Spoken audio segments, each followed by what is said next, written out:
This podcast is sponsored by Talkspace. Last year, I went through many different life changes. I needed to take a pause and examine how I was feeling in the inside to better show up for the ones who need me to be my best version of myself. When you're navigating life's changes, Talkspace can help. Talkspace is the #1 rated online therapy, bringing you professional support from licensed therapists and psychiatry providers that you can access anytime, anywhere. Living a busy life, navigating a long-distance relationship, becoming a first-step father, Talkspace made all of those journeys possible. I could speak with my therapist in the office. I could speak with my therapist in the comfort of my home. I was never alone.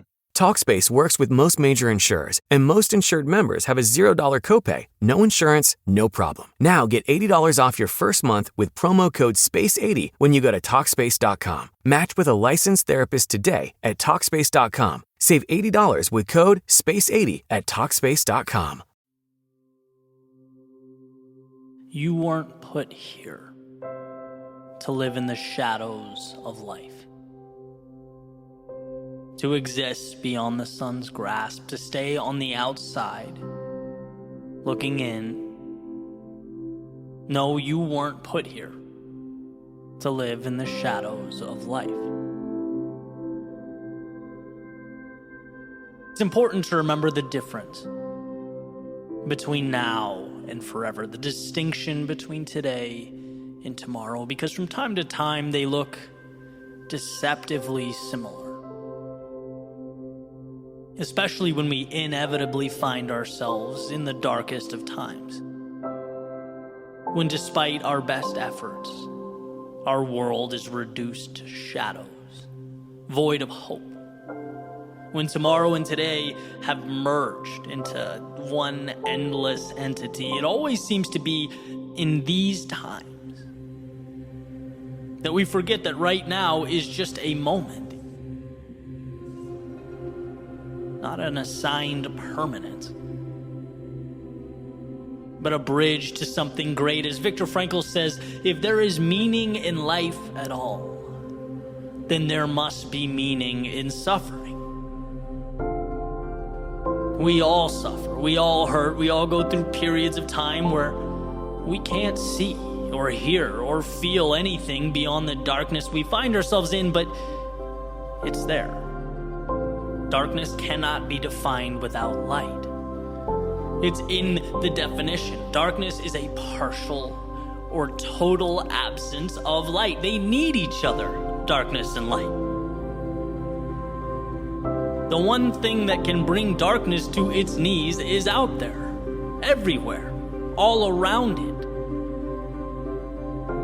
And if there was ever a reason to be hopeful, enthusiastic, if there's ever a reason to believe, it's that a new life is always a light switch away. It's that darkness is as temporary as the day. And the antidote requires only that you believe it to be true. Only that you find the resolve to reach one foot out, to remind yourself of the sun's warmth and the infinite beauty of a world beyond this temporary darkness. Because you weren't put here to live in the shadows of life, but to reemerge like a rocket through the Earth's stratosphere, to swing from star to star like life is a playground and you make the rules. And I think when we look back, we'll be nothing but grateful for those times of darkness. They, in a sense, prepared us for the road ahead by giving us what we need most: perspective, life lessons, a roadmap to follow. Because you don't appreciate the light, the sun, the clear blue skies, the wind on your face, the sound of the waves, the chirping of the birds. No, you don't see the beauty in any of that until, even if for a moment, it is taken away. You don't learn about life's abundance until you come face to face with scarcity. You don't learn to give until you've had your world taken away. You don't learn to love until you've experienced heartbreak. You don't learn courage until you've been overcome by fear. You don't learn to grow until you've been truly stuck. You don't learn to believe until you've looked in the mirror and doubt peers back. You don't know who you are until you learn what you're not. See, everyone finds themselves having wandered into the dark, sometimes of their own volition, sometimes of fate. But like leaves changing color in the fall, the earth on its journey around the sun, a wave emerging and falling back into that which it came, it is not an end, but a beginning. Life's way of preparing us for what's to come, introducing us to the infinite possibility of tomorrow, because you weren't put here to live in the shadows of life, but to emerge from them, to light up the world. No, you weren't put here to live in the shadows of life.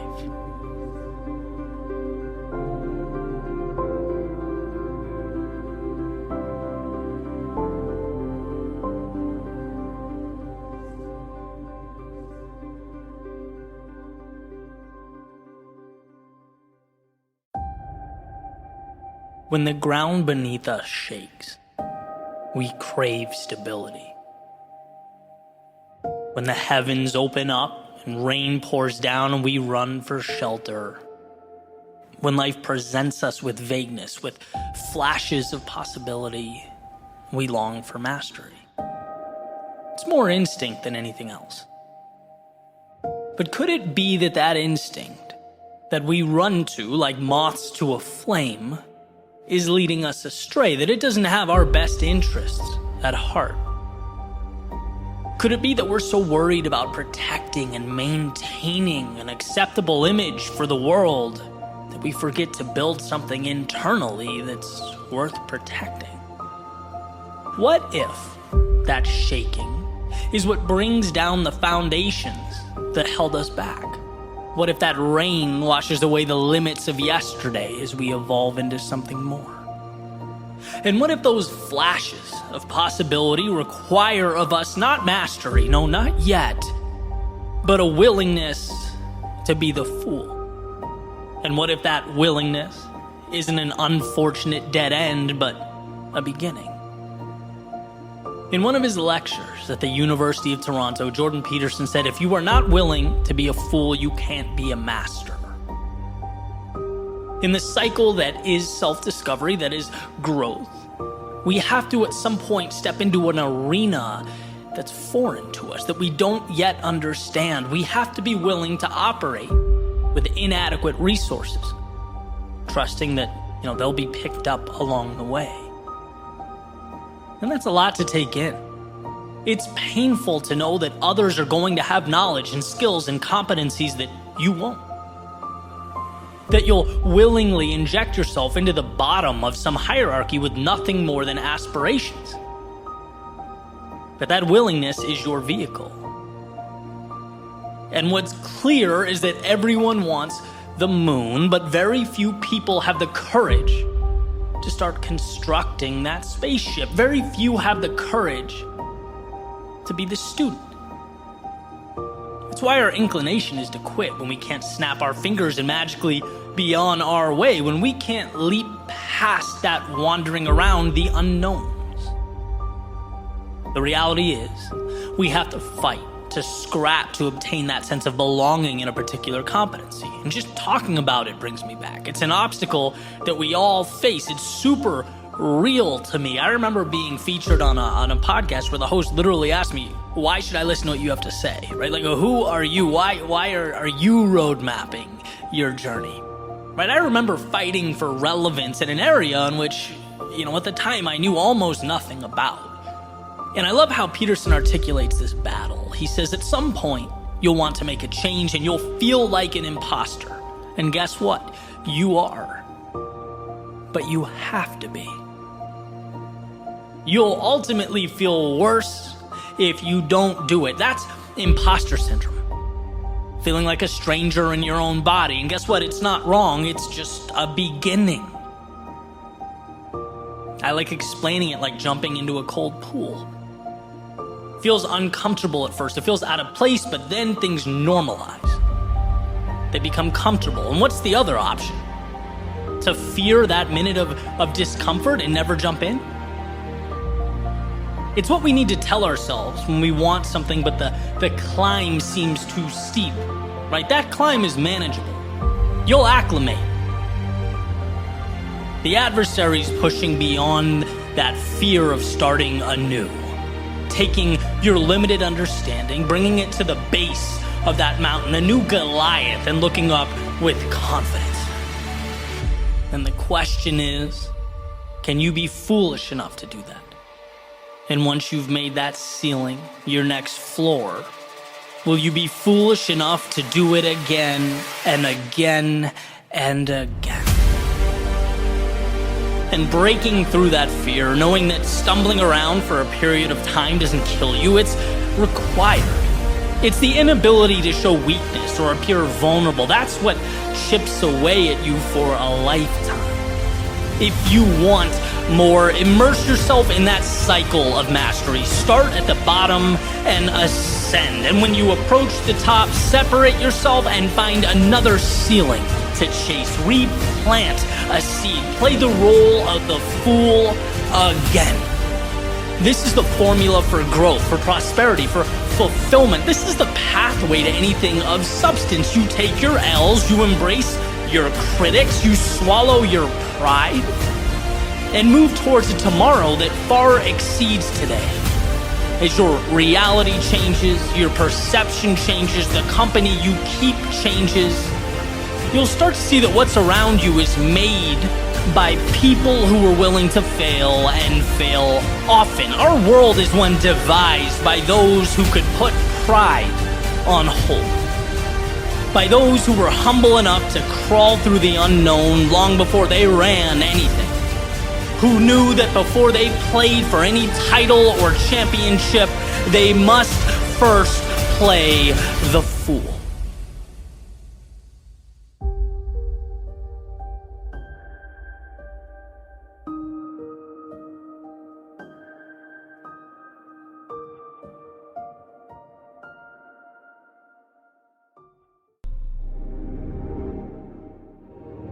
Your eyes do not create, they obey.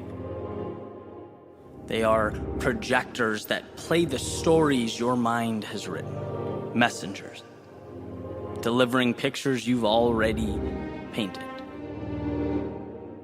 So you win or lose long before they open.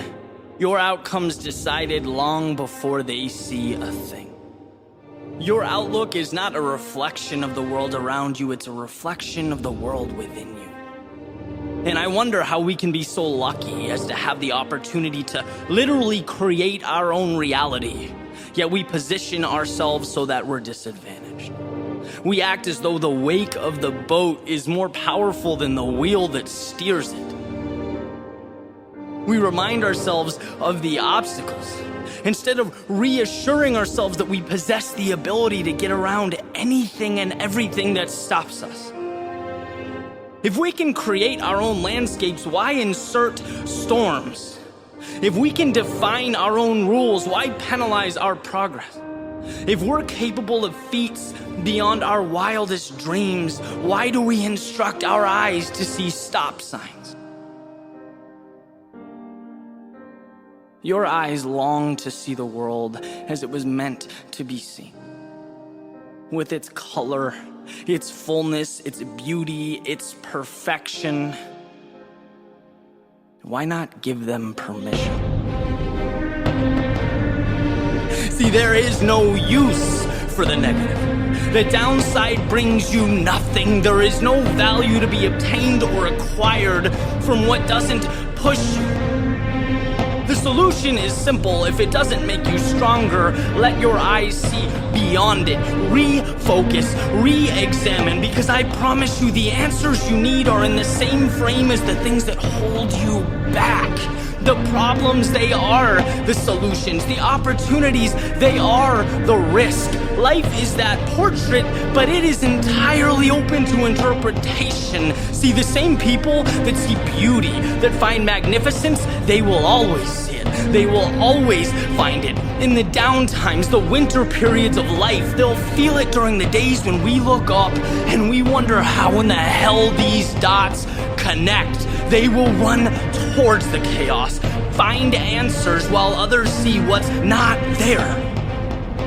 Eyes are the tunnel in which all that data is transferred, but understand this, it doesn't begin externally and flow into your brain. No, reality, as you know it, it starts within and is projected out, pouring into every step you take, every handshake, every time you look up and smile. You are painting the world colors that correspond to your story, your paint by number. And when you can only see the things you don't want to see, when negativity bias latches on and attempts to hold you in place, realize that you are letting the wrong info in, subscribing to what doesn't serve you. So simply change the channel, step back, and look again one more time, because you are the author of your own story. So see it as you want to. Live it on your own terms.